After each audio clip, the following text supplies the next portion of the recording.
Bien messieurs, je dis que ce sont là des choses qui ne doivent pas être. Je dis que la société doit dépenser toute sa force, sa sollicitude, toute son intelligence, toute sa volonté pour que de telles choses ne soient pas.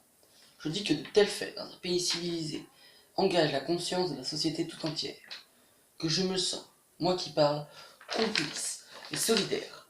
Que de tels faits ne sont pas seulement des torts envers l'homme, que ce sont des crimes envers Dieu. Voilà pourquoi je suis pénétré. Voilà pourquoi je voudrais pénétrer tous ceux qui m'écoutent de la haute importance de la proposition qui vous est soumise. Ce n'est qu'un premier pas, mais il est décisif.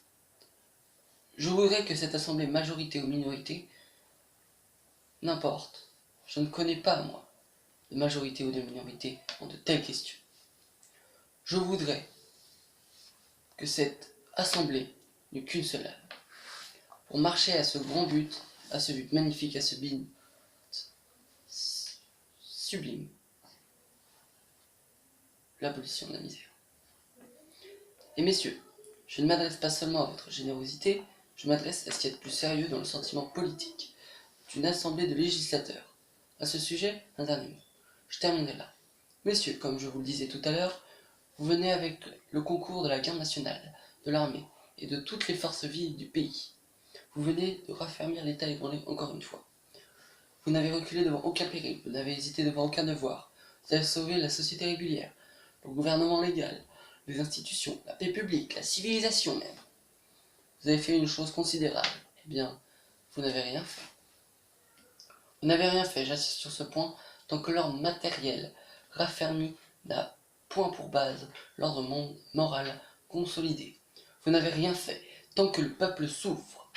Vous n'avez rien fait tant qu'il y a au-dessous de vous une partie du peuple qui désespère. Vous n'avez rien fait tant que ceux qui sont dans la force de l'âge et qui travaillent peuvent être sans pain, tant que ceux qui sont vieux et ont travaillé pendant toute leur vie peuvent être sans asile, tant que l'usure des vents nous compagne, tant que meurent de faim dans nos villes, tant qu'il n'y a pas de loi fraternelle, de loi évangélique qui viennent de toutes parts en aide aux pauvres familles honnêtes, aux bons paysans, aux bons ouvriers, aux gens de cœur, vous n'avez rien fait, tant que l'esprit de la révolution a pour auxiliaire la souffrance publique. Vous n'avez rien fait, tant que dans cette œuvre de destruction et de ténèbres qui se continue souterrainement, l'homme méchant a pour collaborateur fatal l'homme malheureux. Vous le voyez, monsieur, je le répète en terminant, ce n'est pas seulement à votre générosité que je m'adresse, c'est à votre sagesse. Je vous conjure d'y réfléchir.